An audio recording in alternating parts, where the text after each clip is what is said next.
Huli ka! Did you feel in love? Or did you in love? Ako si Kuya Tony. Welcome sa aking channel. Huwag niyong kalilimutan na mag-subscribe button, notification bell, at mag-like ng ganito upang okay tayo. Para sa lahat ng mga video na i-upload ko ay ma-update kayo.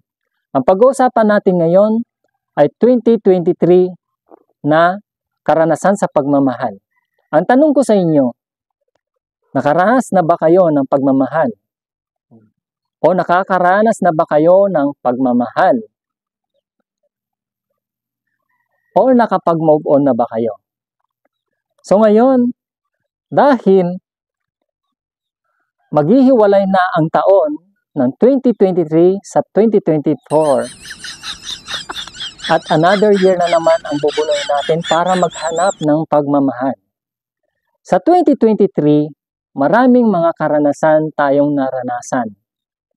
Nandyan na yung pagmamahal sa barkada, sa kaibigan, sa pamilya, at sa stranger, or sa mga secret admirer. Ibig sabihin, minamahal natin sila na hindi nila nalalaman.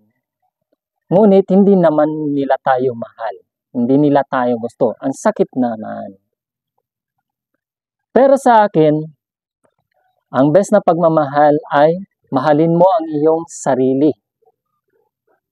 Kailangan mo munang mahalin ang sarili para mahalin ka rin nila. Sana all. At hanapin mo ang mga tao na magmamahal sa iyo na yung hindi ka nila iiwan. Guys, mayroon akong mga na-interview sa Burnham nung isang gabi. 3 teenager at binigyan ko sila ng question at inanseran naman nila ng maayos dahil naging honest naman sila. Yung isang girls, may karanasan na siya sa pagmamahal at nakapag-move on na siya. At yung isa, nahihiya, maaari hindi pa niya nakakalimutan. At yung isa naman ay wala lang, alam ko mayroon siyang karanasan sa pagmamahal. Ngunit higit sa lahat ay kailangan natin na mag-move on. Kaya ang tanong ko sa inyo, lahat, comment down below. In the name of love or game of love, did you move on?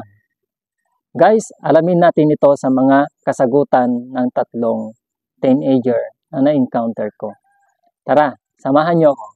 So, ako si Kuya Tony, and then welcome to my channel. So ngayon, gusto kong malaman yung mga pangalan ninyo. Ang pangalan mo, Ading? Si Pancho. Ang haba. Short. Syra. Bea po. Bea. Claire po. Claire. Okay. So, 3 kayo magkakaibigan, ano? Ngayon. Apat din, kuya. Ha? Apat. 4? Ay, nandun pala. Oh, sige. Ayun sa mama. So, makikita ninyo is question mark. So, question mark ang nandito sa box na ito. So, sino gustong bumunot? So, bubunot kayo, hindi basahin nyo na lang kung ano yung karon dyan. Lagay mo lang dito ating yung mic mo para yan. Ayan. Okay. So, ano kaya yung nabunot? Tulungan ko kayo rin.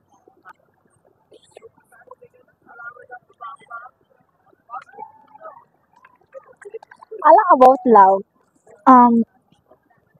Did you move on in the game of love in 2023?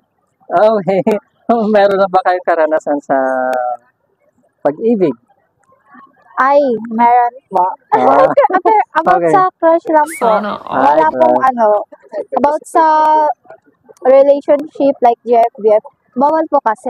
Oh, alam ka naman yun. So, how about sa other? Sa 2? Meron daw ba kayong naging jowa or love crush ganun? About sa love nyo. Love move on. Ang naging.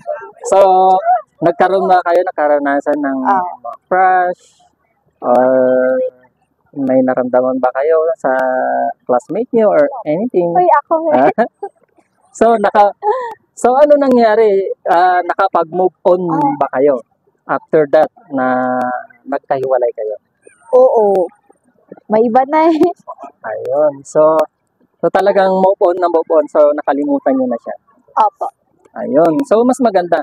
So, ngayon na alam ko naman na ganyan ang kailangan, ano? So, kailangan kapag tayo ay minsan ay nasaktan, kailangan tayo ay mag-move on.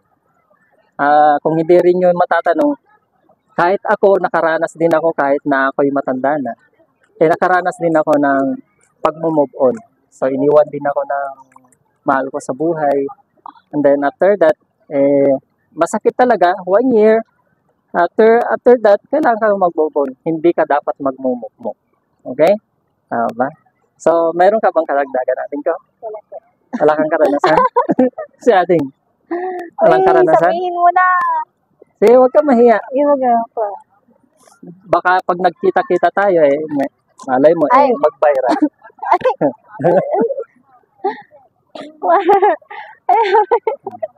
Kinakabahan na.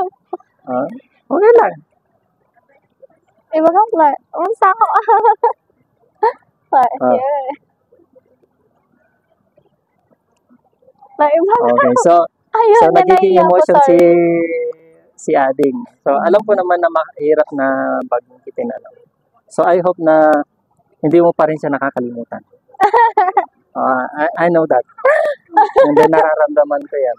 So, payo ko lang, to just move on, and then, marami pa dyan. Marami pa. At hindi lang yung isa. Kundi, hanapin mo yung right guy, and then, hindi natin hinahanap yung kagwapuhan, kundi yung respeto, and then responsible. Okay? Thank you, Ading. So, happy, Merry Christmas and Happy New Year.